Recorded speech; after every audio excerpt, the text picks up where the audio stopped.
Guidelines that promote sustainable conflict-sensitive plan. The National Assembly was in an abrasive mode, barely hours after the Senate convened a special session to hit out at its sister house for slashing its 1 billion shillings fund that was meant for oversight functions in the 47 county governments. The Senate, terming the National Assembly a rogue house, mooted a plot by appointing a 9-member committee that will come up with a raft of amendments to the Constitution that will tame the National Assembly by chopping several key functions.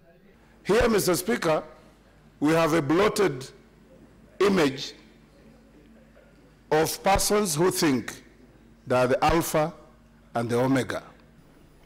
This house is a house of shame. This is a house that, Mr. Speaker, believes in cutting deals. They have no respect for this house and other constitutional institutions in this country, Mr. Speaker. National Assembly Majority Leader Aden Duale and Budget Committee Chairman Mutava Musimi, who came under a barrage of criticism by the Senate, hitting back.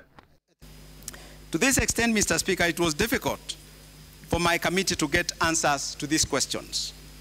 What exactly will the senators use this money for? A whopping 1 billion. No small change, Mr. Speaker. How will the money be accounted for?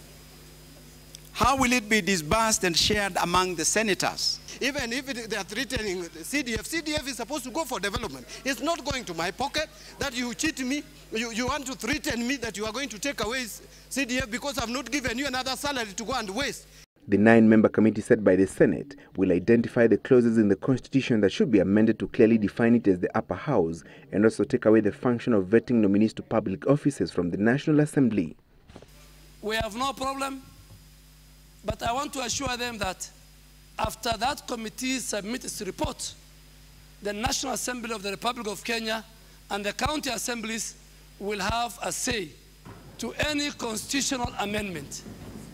So as they move, we will wait for them. In the meantime, the National Assembly is silently seeking the input of stakeholders to craft a bill that will address the issues raised by the High Court when it declared the Constituency Development Fund CDF inconsistent with the Constitution. The Senate, however, insists that such a bill will not yield much, citing conflict of interest by the National Assembly members. So the point we are trying to say here is that the watchman, who is a member of Parliament, who should have actually been the one oversighting the resources that are going to the constituency, is now the one dispensing those resources.